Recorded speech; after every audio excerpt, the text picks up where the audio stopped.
de manera expositiva, versículo a versículo. Estamos aún todavía en el capítulo 1. Los versículos que vamos a estar exponiendo en esta noche son los versículos del 6 al 8, versículos 6, 7 y 8 del capítulo 1 de la carta de Pablo a los Filipenses. Así que ubique ese pasaje bíblico y vamos a darle lectura a este breve pasaje de la palabra del Señor. Oración de Pablo por los creyentes. Estando persuadido de esto,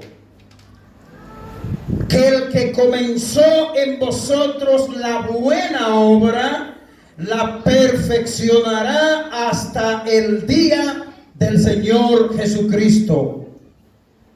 ¿Cómo me es justo, dice Pablo, sentir esto de todos vosotros, por cuanto os tengo en el corazón y en mis prisiones y en la defensa y confirmación del Evangelio? Todos vosotros sois participantes conmigo de la gracia. Versículo 8. Porque Dios me es testigo de cómo os amo a todos vosotros en el entrañable amor de Jesucristo. Espero que ustedes les hayan puesto atención a cada expresión de estos versículos, porque lo vamos a tomar muy en cuenta. De hecho, nuestro tema viene directamente del último versículo, y el tema que vamos a estar tratando en esta noche es entrañable amor. ¿Cuál es el tema? Entrañable amor. Padre, gracias por tu palabra. Permítenos, Señor, en dependencia de tu Espíritu, poder hablar de ella. En el nombre de Jesús. Amén.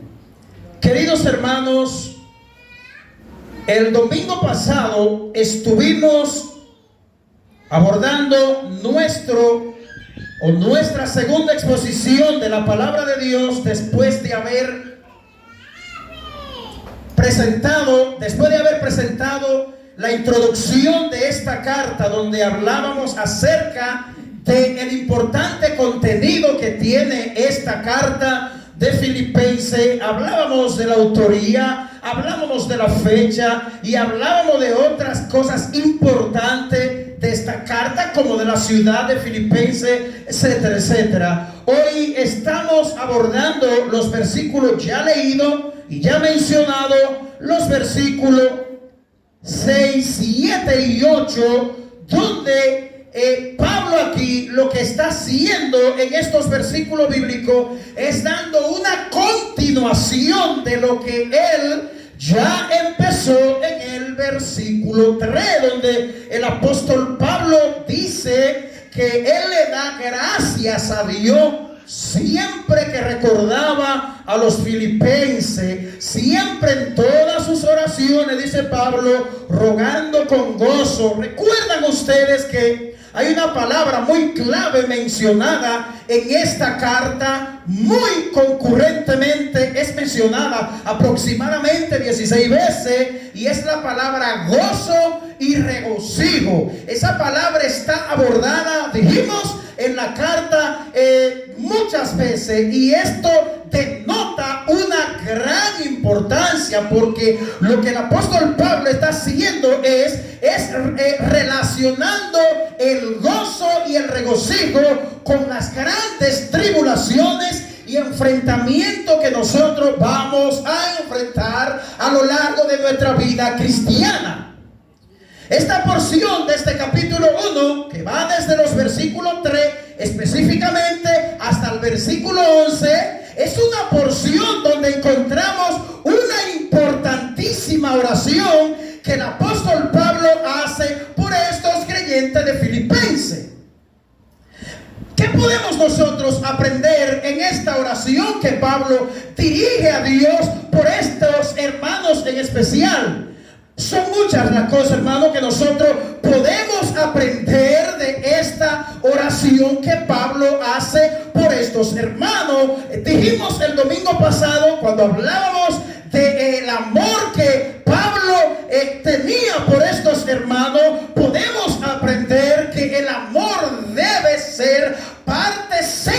acerca de la vida cristiana. Y eso es lo que Pablo manifiesta, un amor profundo e incondicional por estos hermanos. Ahora bien, ¿cuál es la fuente del amor que el apóstol siente por estos cristianos? La fuente inevitablemente, inequívocamente viene de Dios, porque Él es el único que puede producir en nuestras vidas tanto el querer como el hacer por su buena voluntad. De manera que el amor que ha de ser derramado en nuestras vidas, el amor que tú vas a manifestar por tus hermanos, por tus enemigos, los que te persiguen, los que te critican, es un amor que viene de Dios. Y es ese amor que el apóstol sentía por estos hermanos.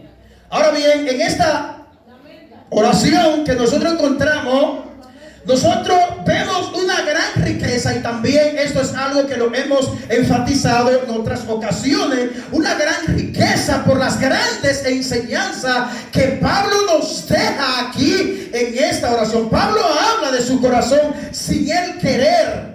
No es lo mismo como la oración que haría aquel fariseo y publicano en aquella ocasión, donde Jesús relata la oración pública de estos dos individuos. Hay uno que expresa la bondad de un corazón que supuestamente tiene bondad por las cosas que da, por las manifestaciones externas que manifiesta. Sin embargo, el publicano manifiesta que él es un miserable pecador y le ruega a Dios, dándose por el pecho, que Dios tenga misericordia de él. Entonces el apóstol Pablo no está haciendo esto aquí, pero sin él darse cuenta, nos deja aquí el tipo de corazón que tenía este hombre. Pablo tenía un corazón pastoral que los pastores de este siglo necesitamos sentarnos ante el apóstol para que él nos enseñe y que nosotros podamos pastorear, guiar, cuidar la grey del Señor. Y es lo que el apóstol manifiesta aquí. Lo que Pablo manifiesta en esta porción bíblica pareciera un mito o una leyenda. ¿Por qué, hermano? Porque resulta cuesta arriba encontrar gente hoy que le encante sacrificarse por otro. De eso es escaso, hermano, hoy. Ver gente que se manifieste con un amor como el que el apóstol Pablo manifiesta aquí en esta oración. Maravilloso es el Señor. En esta oración nosotros encontramos grande riqueza. Es mucho lo que podemos aprender de la intimidad que Pablo tenía con estos hermanos, la relación estrecha que existía entre los filipenses, la iglesia de Filipo, y el apóstol Pablo. ¿Cuál era la reciprocidad que había entre ellos? ¿Cuál era la relación? ¿Cómo respondían estos hermanos ante Pablo? Y cómo Pablo también respondía ante estos hermanos. Estos hermanos apreciaban al apóstol Pablo. Estos hermanos apoyaron activamente, dice Pablo, desde el principio hasta el final, la obra misionera y evangelística de plantación de iglesia del apóstol Pablo. Aún en las prisiones y en los momentos más difíciles, donde Pablo necesitaba el apoyo de estos hermanos, allí estuvieron los filipenses con el apóstol Pablo. ¿Cómo no va a haber un amor tan profundo entre Pablo y estos hermanos, hermano? Es inevitable que lo pueda haber.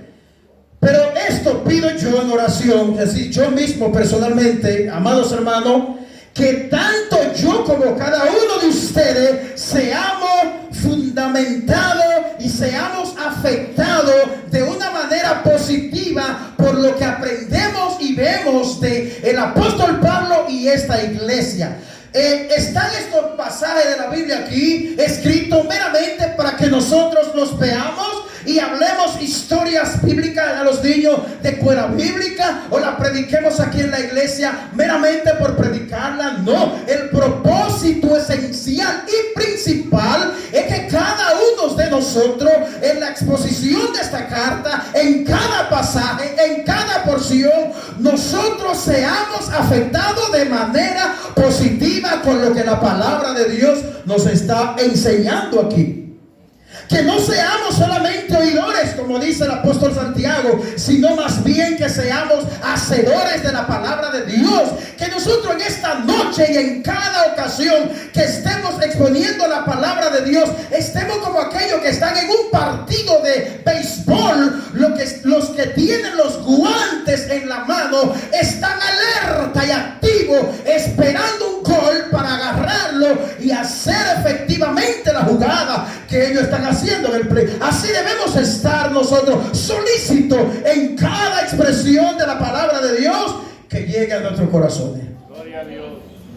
Ese es el espíritu que debe haber en nosotros, la actitud que debe haber en cada uno de nosotros. Yo quiero que veamos, hermano, brevemente, antes de exponer nuestro pasaje, la conexión que hay entre los versículos 3, 4 y 5 con los versículos que leímos hoy, porque Pablo está hablando de la misma cosa. Hay una conexión. Después que Pablo en los versículos 3, 4 y 5 está pensando en esos hermanos, y al pensar en ello, él ora por ellos. Pablo, pensando en esto, dice en nuestro texto de hoy, versículo 6, estando persuadido de esto. Préstale mucha atención. Pablo está persuadido de algo. Está convencido. ¿De qué está Pablo convencido acerca de estos cristianos? Pablo dice que está convencido de que el que comenzó en nosotros la obra la perfeccionará hasta el día del Señor Jesucristo. Aquí nosotros tenemos un dilema que debemos de desempacarlo. Lo primero es que la palabra, la obra en nosotros aparece no en plural, sino en singular, dando a entender que Pablo se está refiriendo a una obra que Dios comenzó en nosotros y la va a terminar, la va a perfeccionar. Pero lo importante de eso es que Pablo dice, ¿cuándo es que Dios la va a perfeccionar? Hay otro dilema aquí, porque para el Señor hay 2 días. ¿A cuál día se refiere Pablo cuando dice hasta el día del Señor? Más adelante veremos. Hay una palabra aquí del alfabeto griego que es usada en este pasaje bíblico. ¿Cuál es la primera letra y la última del alfabeto griego? Alfa y omega. Aquí está hablando de principio, comienzo y final. Es lo que Pablo está hablando aquí, pero Pablo se está refiriendo a una fidelidad que hay en Dios, que esto debería darnos un aliento a nosotros, y es que la obra de redención, la obra de santificación, la obra de salvación que Dios empezó en tu vida, Él está diciendo fielmente que la va a culminar. Por eso hemos titulado nuestro primer encabezado Amor Eterno, Seguro y Confiable, versículo 6, el que acabamos de leer. Lo primero que tenemos que afirmar es que ese amor eterno, seguro y confiable, inevitablemente viene de Dios. ¿De quién más puede venir un amor eterno, confiable y seguro? De Dios, hermano. Y ese amor viene de Dios. ¿Cómo nosotros podemos darnos cuenta? Vamos a decirlo de esta manera, no porque el texto no lo dice claro, ni siquiera la palabra amor menciona el versículo 6, no menciona la palabra eternidad. Pero ¿cómo nosotros nos damos cuenta que en la declaración que Pablo está diciendo en este versículo, nosotros vemos y encontramos un amor eterno, un amor seguro y confiable? Bueno, la declaración que Pablo está haciendo aquí acerca de mí, acerca de ustedes y acerca de los filipenses y todos los cristianos que han vivido a través de la historia, es que Dios, que comenzó, que inició esa obra en ti de conversión, de restauración, de santidad, de comunión, de imagen hacia Cristo, Él la va a perfeccionar hasta el día del Señor Jesús. Hermano, ¿a usted le parece una promesa así pequeña? ¿A usted le parece una promesa piensa así insignificante que Dios, en el proceso de nuestra vida de santificación, de comunión con Dios, pero no solamente eso, Dios ha prometido guardar tu vida desde principio hasta fin. Dios es maravilloso. Es importante que este texto, específicamente el verso 6 que estamos hablando, que Pablo nos habla aquí de que Dios va a culminar su obra en nosotros. Aquí vemos claramente en esta declaración que todo esto no es más que un único amor, una única fidelidad que viene solamente de Dios para todo lo que hemos depositado nuestra fe y nuestra confianza en nuestro Señor Jesucristo como nuestro Salvador. Es decir, todo el que ha depositado su fe y su confianza en Cristo, que yo creo que todo lo que estamos aquí, no veo un amigo alrededor nuestro, todo lo que estamos aquí hemos depositado esa fe y esa confianza en ese Salvador confiable y seguro, como hablábamos en otra ocasión. Maravilloso es el Señor. Ahora bien, ¿por qué este amor es un amor eterno, seguro y confiable? Según esta declaración que Pablo está haciendo aquí, que el que empezó, el que comenzó, Él es el autor de nuestra salvación. Él es el autor de la vida. Él es el autor que donde quiera que hay muerte, Él trae vida. Si no, preguntémosle a Lázaro o preguntémosle al mismo Cristo. Él pone su vida por nosotros y la vuelve a tomar. Autoridad absoluta en Dios.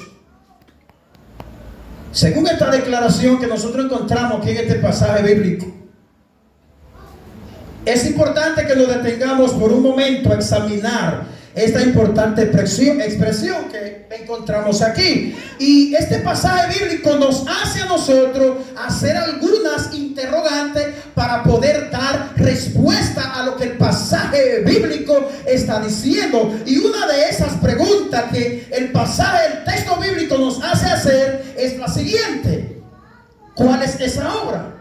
Porque es una obra, no son las obras. La Biblia se refiere a las obras del Espíritu que manifiestan los cristianos en otra parte de la Biblia como plural, muchas, las obras. Pero aquí Pablo está hablando de una obra en singular.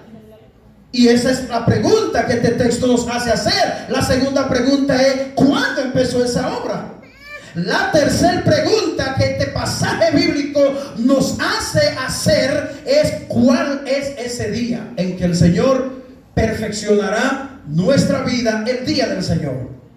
Y esas tres preguntas que queremos darle respuesta para poder entender mucho mejor qué es lo que Pablo está hablando aquí, para que usted se sienta seguro que yo soy cristiano y sé que la obra de santificación, mi salvación, mi seguridad no viene de mi capacidad intelectual, no viene de mis habilidades, no viene de mis talentos. Yo puedo ser un hombre que pueda ejercer grandes dones espirituales, grandes de talentos y habilidades, y jamás eso hará que mi vida cristiana sea fructífera desde el principio hasta el final. Es el poder de Dios, dice Judas, que somos guardados por el poder de Dios. Pero dice Pedro también que somos guardados por el poder de Dios.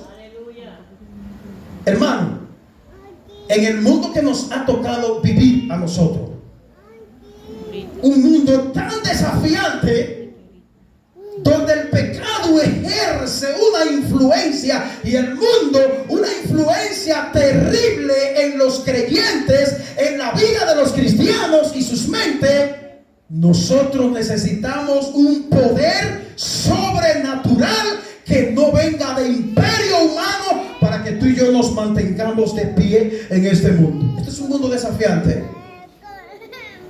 Debemos dar respuesta a estas interrogantes que nosotros hemos acabado de hacer. Y estas preguntas: la obra es la obra de redención. que Dios empezó en tu vida. Nosotros podemos decir que esta obra empezó mucho antes de la fundación del mundo, porque la Biblia dice que el Cordero, que es el Redentor, Jesús, fue inmolado mucho antes de la fundación del mundo. Esto es algo, para mí, yo no sé para usted, pero esto es algo demasiado asombroso. Pero tú sabes cuándo tú vas a entender que esto es asombroso, lo que estamos hablando aquí hoy. Cuando tú estés redimido, que tú entiendas y mire hacia atrás la historia de la humanidad. Después que seamos redimidos, usted va a entender cuál es el peso que tiene la declaración que nosotros somos salvos por el Cordero que fue inmolado mucho antes de la fundación del mundo. Nosotros podríamos decir que esa obra empezó cuando Dios, en su conocimiento anticipado, decidió la salvación nuestra por medio de Cristo. Pero también podríamos nosotros referirnos a que esa obra empezó el día en que tú y yo fuimos atraídos con lazo de amor a Dios para servirle a Cristo. Ese día. Y usted recuerda esa fecha siempre. Y cuando llegue esa fecha usted dice: hoy cumplo tantos años que me entregué al Señor. Y esa fecha usted no la olvida como el día que usted nació físicamente o naturalmente, porque es una fecha especial. Yo no sé a veces por qué, y lo digo por mí mismo, porque yo nunca lo he hecho. Yo no sé por qué nosotros celebramos un cumpleaños el día que nacimos naturalmente. Yo no sé si usted se ha puesto a darle mente a esto y ponemos una foto en Facebook, y eso no está mal, yo lo he hecho. Y lo que voy a decir, yo tampoco lo he hecho. Pero es muy difícil usted ver una foto en Facebook de alguien, un creyente, que diga: hoy cumplo años que le sirvo al Señor. Te invito a que venga a mi casa para que con un bizcocho que preparé para que celebremos, porque un día como hoy yo me convertí. ¿Usted ha visto eso? ¿Tú lo has visto? Yo nunca en mi vida he visto eso. Pero oiga lo más grande, yo nunca lo he hecho. Entonces, hermano, Dios empezó una obra extraordinaria en tu vida, hermano. La vida de conversión debe ser algo significativo en la vida de nosotros. Usted ve los cristianos cuando se convierten al principio muy contentos y no se pierden una doctrina, y están ahí en la reunión de oración, y están allí, están aquí, están orando, están ayunando, están leyendo la Biblia, y con el tiempo vamos menguando, y eso no es lo que Dios quiere. Oh, poderoso es el Señor. Dios es maravilloso. Efesios 4:13 nos da una declaración muy importante acerca de esto. Acompáñenme a este pasaje. Dice: para que ya no seamos Filipenses, 4:13. Es el mismo libro. Dice 4:13: todo lo puedo en Cristo que me fortalece. ¿Cuál es la otra respuesta a la pregunta que dice cuándo empezó? ¿Cuál es esa obra y cuándo empezó? El texto dice cuándo Dios la terminará. También dice cuándo la empezó. El asunto está en saber cuál es esa obra, cuándo la empezó y cuál es ese día. Dice Romanos 8:29, dice que el propósito de Dios a través de esa obra es llevarnos hasta ser o tener la imagen de nuestro Señor Jesucristo. Ese es el propósito. Y tú sabes cuánta cosa tiene que hacer Dios en el transcurso de tu vida cristiana para Él ir formándote hasta tú alcanzar la imagen de Cristo en tu vida. De cómo pensar, el carácter, amor, paciencia, benignidad, bondad, perfección. Todas esas cosas, muchas veces Dios tiene que permitir que pasemos por grandes pruebas y dificultades.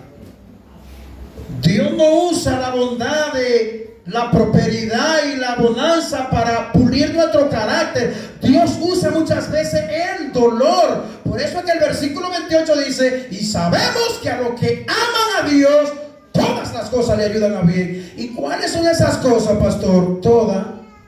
Y en griego, ¿cuáles son estas todas?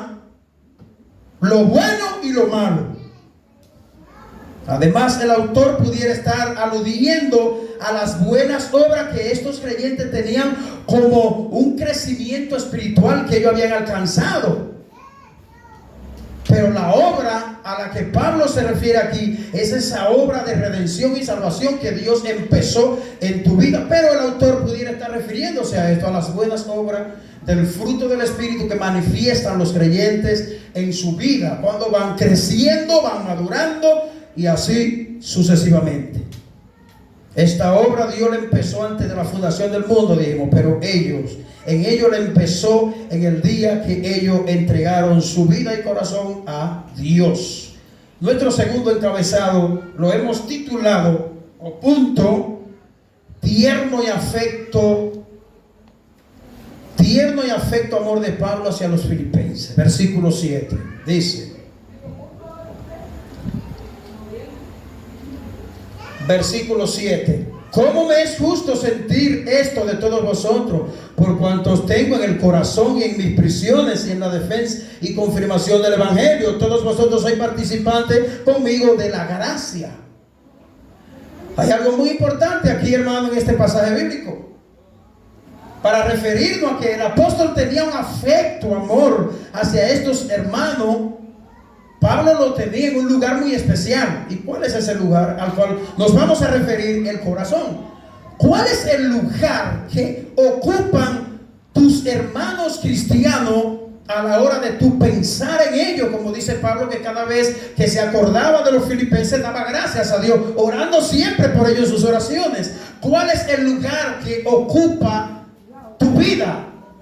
Podría ser para alguno el lugar de cuando necesito a esa persona, o ese lugar podría ser pensar en esos hermanos porque quiero que ellos estén orando por mí. Pero el lugar que Pablo tenía para estos hermanos era el corazón. Estaban presentes siempre en el apóstol Pablo. Pablo tenía un tierno amor por estos hermanos y dice que era justo, dice el pasaje bíblico, era justo que él sintiera. ¿Cómo me es justo sentir esto de ustedes? Ahora bien, ¿por qué Pablo está diciendo que le era justo sentir esto de estos cristianos? Porque, bueno, si te ha leído la carta completa, se dará cuenta, como ya he mencionado, que estos hermanos estimaban, amaban, querían a Pablo, hermano.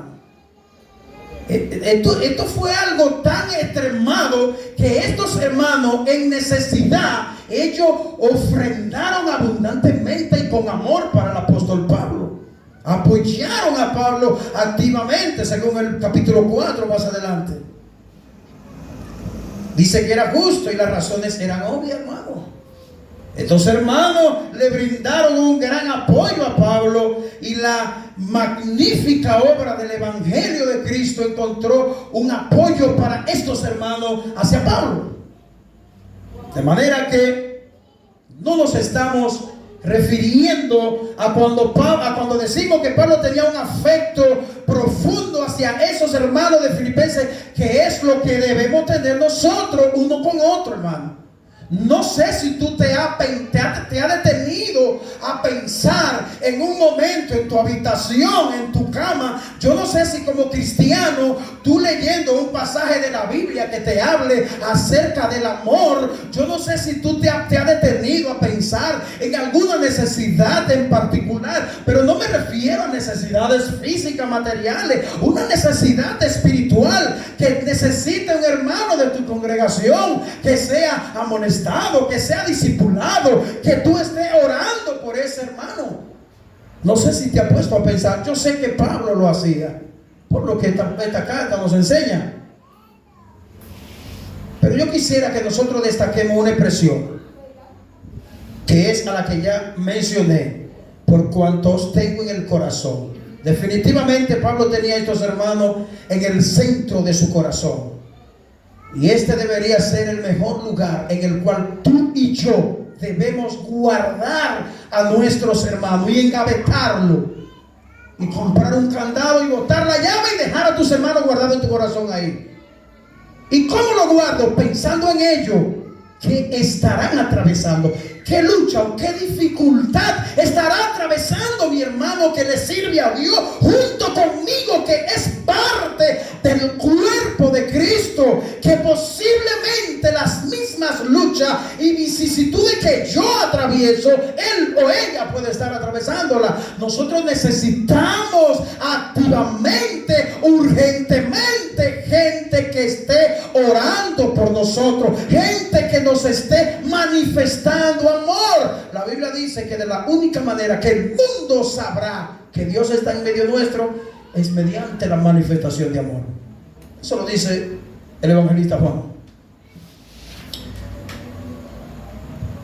Realmente no importa si Pablo estaba encarcelado, si estaba atado, sus hermanos para ellos eran algo importante.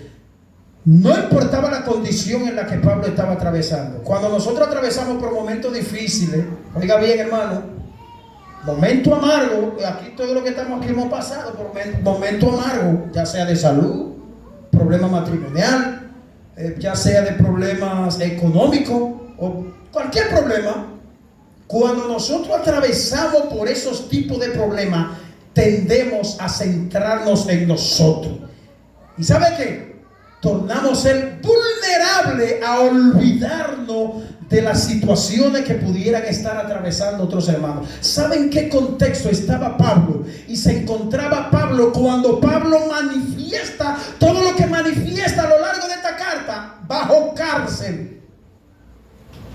Cualquiera pudiera pensar que lea esta carta, bueno, pero Pablo estaba en los mejores momentos de su vida. Pablo estaba muy bien económicamente. Sin embargo, en el capítulo 4, ya finalizando, Pablo dice: yo he aprendido a estar contento cualquiera que sea mi situación. Sé vivir humildemente. Y yo no lo digo porque tenga que hacer, dice Pablo, sino que yo he aprendido, y esto es algo que los cristianos debemos aprender. Es algo que hay que aprenderlo. Estar contento cualquiera que sea nuestra situación. ¿Sabe qué? Pablo estaba en una situación muy difícil. Imagínense por un minuto que ahora mismo vengan aquí y te agarren preso, una escolta de guardia allá afuera. Ustedes, por ser evangélicos, van todos para la cárcel de Barahona mañana. Y desde allá de la cárcel, preso, bajo azote en muchas ocasiones, Pablo le escribía a los filipenses para que los filipenses entiendan. Por eso esta carta se llama, o la han llamado los estudiosos, la carta del gozo. Porque Pablo manifiesta gozo en la cárcel, en vicisitudes, en escasez, en todos los problemas. Pablo nunca se olvidó de esos hermanos. Tú y yo, hermanos, debemos aprender eso. Que ninguna turbulencia, ninguna situación opresora nos haga olvidar de nuestros hermanos. Debemos pensar en ello. Nuestra devoción de oración debe estar enlistada. Mi lista de oración debe tener el nombre de mis hermanos. No importa la situación que tú y yo estemos atravesando. Eso es lo que Pablo nos enseña aquí. Por eso estamos hablando de entrañable amor. Poderoso es el Señor. Dios quiere que este tipo de afecto sea el que exista en cada uno de nosotros. Que Dios nos ayude, hermano. Yo debo pedirle a Dios que me ayude. ¿Usted cree que yo no he luchado con eso? Sí. Yo he luchado con amarlo a ustedes, con el amor verdadero que tengo que amarlo como pastor. Y yo debo pedírselo en oración a Dios para que Él lo produzca en mí. Debo pedírselo, hermano. Último punto. Amor entrañable, versículo 8. Porque Dios me es testigo. Escuchen lo que Pablo está diciendo aquí. De cómo lo amo a todos vosotros en el entrañable amor de nuestro Señor Jesucristo. De aquí viene nuestro tema. Pero ¿ustedes han notado algo que Pablo está diciendo aquí? ¿A quién tú pones de testigo?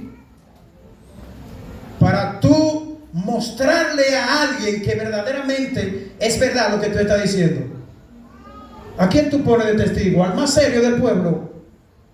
¿O al hermano que tenga más reputación en la congregación? Pablo ni siquiera mencionó ahí a un colaborador muy bueno que tenía él en su ministerio, a Timoteo. Él no le dijo a los filipenses: miren, yo le pongo a Timoteo para que sea de testigo, para que ustedes sepan con qué amor, con qué tipo de amor que yo lo amo a ustedes.